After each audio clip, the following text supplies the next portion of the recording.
জাতিসংঘ মহাসচিবের বাংলাদেশ সফরের তাৎপর্য কি এ বিষয়ে পররাষ্ট্র উপদেষ্টা জনাব তৌহিদ হোসেন কিছু কথা বলেছেন, তার সেই বক্তব্য বিশ্লেষণ করব।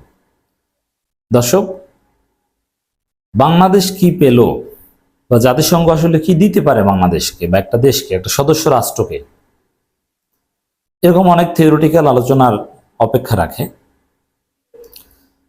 দ্বিপাক্ষিক সম্পর্ক আর জাতিসংঘের সাথে সম্পর্ক এক নয়। যেমন বাংলাদেশ যুক্তরাষ্ট্র সম্পর্ক, সেখানে যুক্তরাষ্ট্র অনেক কিছু দিতে পারে, তাদের ফান্ড আছে, তাদের টাকা আছে, তারা ব্যবসা বাণিজ্য করতে পারে, ইনভেস্টমেন্ট করতে পারে। এখন জাতিসংঘ তো ইনভেস্টমেন্ট করতে পারে না, জাতিসংঘেরও সহায়তার বিভিন্ন ফান্ড আছে, জাতিসংঘ চাইলে টাকা দিতে পারে, এরকম বিষয় আছে। কিন্তু দ্বিপাক্ষিক সম্পর্ক আর জাতিসংঘের সাথে সম্পর্কের বিষয়টা এক নয়। তাহলে জাতিসংঘ মহাসচিবের সফরের তাৎপর্য বা উপকারিতা, লাভ ক্ষতি, বাংলাদেশ কি পেল, কি দিতে পারলো বাংলাদেশকে, এই বিষয়টা কোন পার্সপেক্টিভ থেকে দেখা হয়? যে কত বিলিয়ন ডলার ইনভেস্টমেন্ট আসবে এইসব বিষয় না, কয়টা চুক্তি হলো এগুলো না, কোন সিকিউরিটি বা স্ট্র্যাটেজিক কোনো চুক্তি হয়েছে কিনা এগুলো না। জাতিসংঘ বেসিক্যালি মধ্যস্থতা করতে পারে, মিডিয়েট করতে পারে। জাতিসংঘর জন্মই হয়েছিল যুদ্ধ বন্ধ করতে। এর মানে দুইটা দেশ মারামারি কামড়াকামড়ি করবে, জাতিসংঘ তাদেরকে বুঝিয়ে শুনিয়ে থামিয়ে দিবে, অথবা তাদের মধ্যে যে অমিলের জায়গাটা সেটা মিলিয়ে দিবে।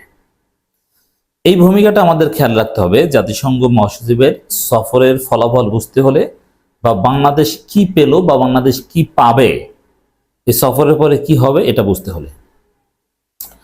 তো দর্শক, এখানে একটা বিষয় বাংলাদেশের জন্য প্রথমে তো বলেছি যে এই সফরটা প্রতীকী অর্থে কি পেল বা কোনো টাকা পয়সার উপকার হবে কি হবে না, দ্যাটস ডিফারেন্ট।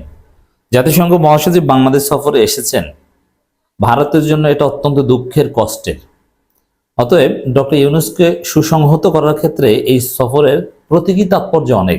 এটা হচ্ছে সবচেয়ে বড় বিষয়, যে ভারতের কান্না, ভারতীয় মিডিয়ায় নানান প্রোপাগান্ডা এই সফরের মুহূর্তে, এবং ভারতের লেসপেন্সাররা বাংলাদেশে বিভিন্ন ধরনের অঘটন ঘটানোর যে চেষ্টা করেছে জাতিসংঘ মহাসচিব বাংলাদেশ সফরে থাকা অবস্থায়, এই বিষয়গুলো আমাদের জন্য একটা অর্জন, যে না, ভারত ডক্টর ইউনূস সরকারের বিরুদ্ধে যে ষড়যন্ত্র করছে, সেই ষড়যন্ত্রের বিরুদ্ধে জাতিসংঘ মহাসচিবের এই সফর অত্যন্ত তাৎপর্যপূর্ণ, এর প্রতীকী তাৎপর্য অনেক।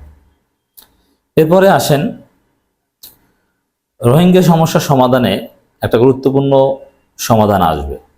এখন সমাধান এটা দীর্ঘমেয়াদী প্রক্রিয়া, এটা আমরা জানি, কিন্তু এখন আমাদের দরকার রোহিঙ্গাদের জন্য অনুদান দরকার, টাকা দরকার, অর্থ দরকার, ডলার দরকার। সহজ কথায় তাদের টাকা ফুরিয়ে গেছে, তাদের থাকা খাওয়ার জন্য প্রত্যেকদিন এখন 24 টাকার মতো, অথচ এখানে 200-250 টাকা দরকার ভালো প্রোটিন পেতে হলে। ডেইলি 200-250 বা তার চেয়ে বেশি দরকার। স্ট্যান্ডার্ড কমপক্ষে 24 ঘন্টা এক একজনের জন্য যদি 500 টাকা বাজেট করা যায় সেটা ভালো, কিন্তু মাত্র 24 টাকা। তো এভাবে এই জাতিসংঘের মূল কাজই হচ্ছে এই ধরনের বা জাতিসংঘের বিষয়ে ইউএনএইচসিআর রয়েছে, রিফিউজিদের বিষয়ে আলাদা উইং রয়েছে। এইগুলো বিষয়ে জাতিসংঘ মহাসচিব যেহেতু এসেছেন, অতএব তাদের থাকা খাওয়া, সিকিউরিটি, এইসব বিষয়ে একটা সমাধান হয়তো আসবে সফরের পর, হয়তো বা কিছু টাকা পয়সা বা অনুদান এগুলো আসবে। তো জাতিসংঘ অন্য কিছু না করতে পারলেও এই রিফিউজিদের জন্য এরকম কিছু কাজ তো করতে পারে। এই জায়গাটা ডক্টর ইউনূসের জন্য একটা বড় অর্জন হবে, এবং যেটা তাদের সাথে ইফতার করা, সফর ঘুরে দেখার মাধ্যমেই হয়েছে।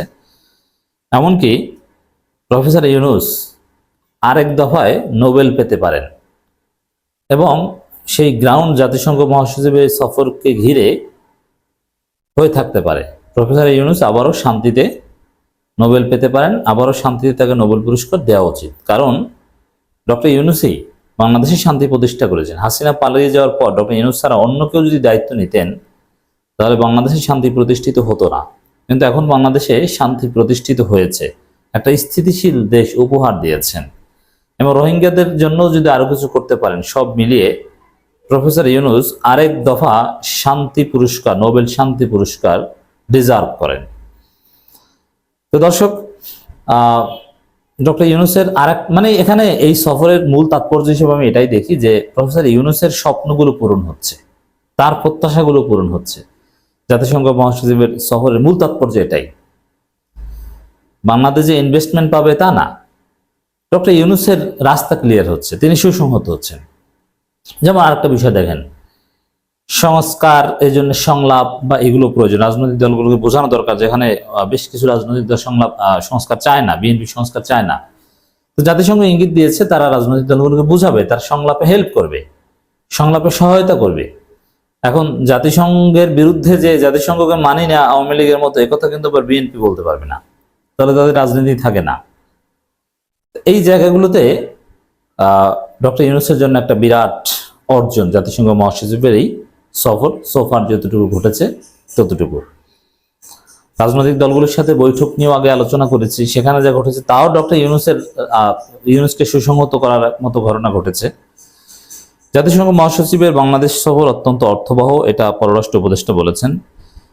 জাতিসংঘ মহাসচিব আন্তোনিও গুতেরেসের বাংলাদেশ সফর অন্তর্বর্তী সরকার ও ভবিষ্যৎ বাংলাদেশের জন্য অত্যন্ত অর্থবহ বলে মন্তব্য করেছেন পররাষ্ট্র উপদেষ্টা মোহাম্মদ তৌহিদ হোসেন। তিনি বলেন, রোহিঙ্গা জনগোষ্ঠীর অধিকার সংরক্ষণের জন্য পূর্ণ সংহতি প্রকাশ করেছে তিনি। যৌথ সংবাদ সম্মেলনে একথা বলেন। আরো নানান বিষয়ে কথা বলেছেন অ্যান্টনিও গুতেরেসের সংবাদ সম্মেলনে কথা বলেছেন। তার বার্তাও যেটা, ওটাও ডক্টর ইউনূসের জন্য শুধু সুখবর আর সুখবর, যে সংলাপে সহায়তা করবেন রোহিঙ্গাদের এই বিষয়ে, বা রোহিঙ্গারা একদিন সম্মান নিয়ে দেশে ফিরে যাবে, নানান বিষয় বলেছেন। সব কথার মূল কথা একটাই, যে ডক্টর ইউনূস সুসংহত হচ্ছেন এবং আরেকবার শান্তিতে নোবেল পাওয়ার রাস্তা ক্লিয়ার হচ্ছে। তাকে আরেকবার শান্তিতে নোবেল দেওয়া উচিত বলে আমি মনে করি।